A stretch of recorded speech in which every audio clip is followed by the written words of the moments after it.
اس واسطے ہمارے آقا علیہ الصلوۃ والسلام جب بیٹھے تھے دراز گوش پہ، سواری پہ، گدھے پہ تشریف فرما تھے، اور محلہ عبداللہ بن ابی بن سلول منافق کا تھا، جب وہاں سے ہمارے آقا علیہ السلام کی سواری گزری تو اس نے کہا آذانی نتن حمارے کا، تمہارے گدھے کی بدبو سے مجھے تکلیف ہوئی ہے، سواری کی، گدھے کی، لیکن حمارے کا، نتن حمارے کا، ہمارے نبی کے گدھے کی بدبو نے مجھے تکلیف دی ہے۔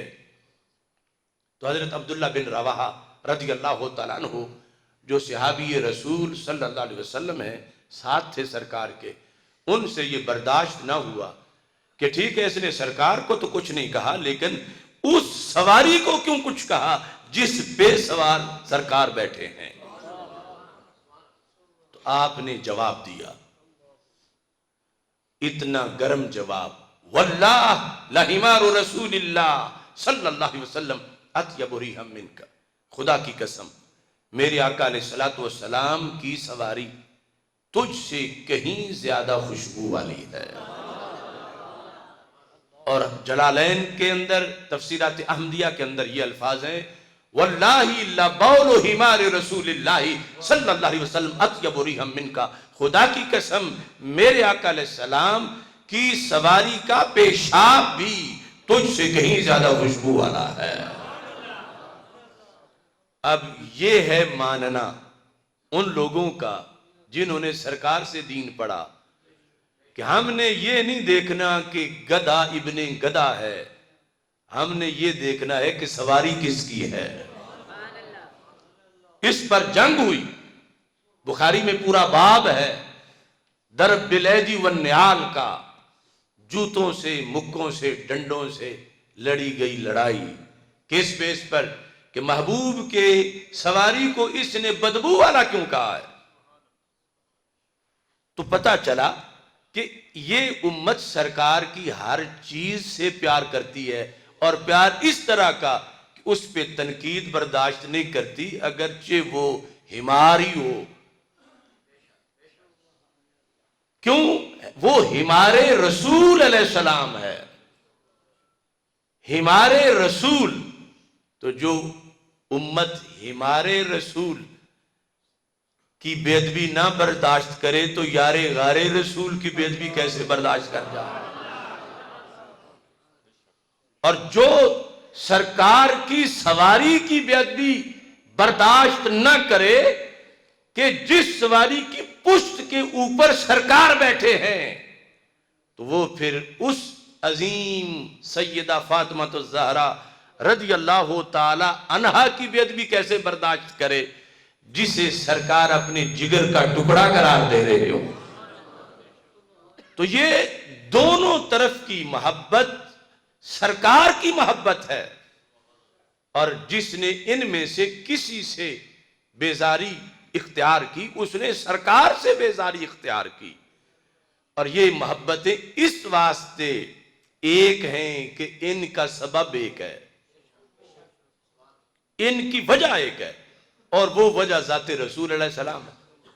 صحابہ اپنے خاندانوں یا پرسنل ان کے جو معاملات تھے اسلام سے پہلے، اس وجہ سے ہمارے لیے ان کی محبت لازم نہیں کی گئی، وہ سب کچھ ہوا ہے تو سرکار کی غلامی کے صدقے میں ہوا ہے، سرکار کی نسبت نے ان کو عظیم بنایا۔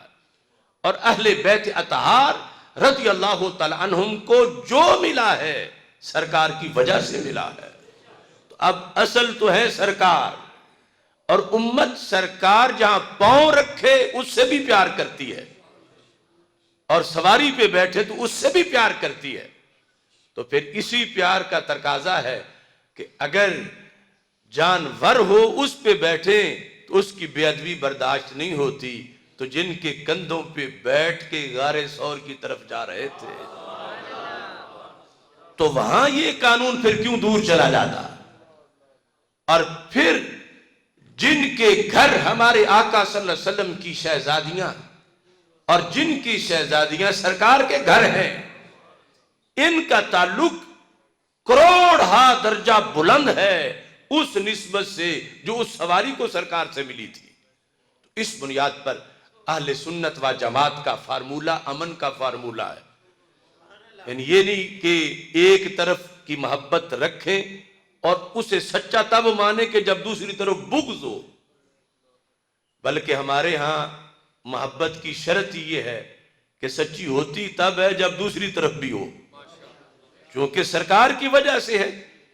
تو پھر تو یہ معاذ اللہ نقص تو سرکار کی طرف کو نسبت کر رہا ہے کہ ان کی آل عظیم ہے لیکن اصحاب نہیں، یا اصحاب تو بڑے عظیم ہیں مگر آل نہیں.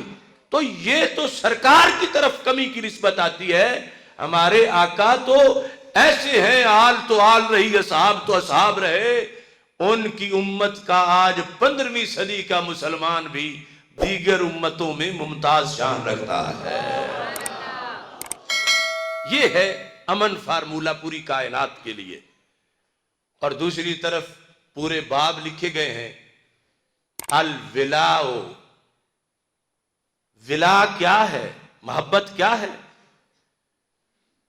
الولاء بالبراء، کہ جب تک صحابہ کو گالی نہیں نکالے گا اس وقت تک وہ محب اہل بیت ہے ہی نہیں. اس کو فرض کے زمرے میں لکھا گیا. اور ہمارے نزدیک کہ محبت مانی تب جائے گی حضرت صدیق اکبر رضی اللہ تعالیٰ عنہ کی جب دل میں ساتھ ہی مولا علی کی بھی محبت ہوگی. یہ آپس میں لازم و ملزوم ہے اور اس پر 14 صدیاں گزری ہیں. اور یہی اسلام کی ترویج و اشاعت اور غلبہ دین کی دلیل ہو سکتی ہے.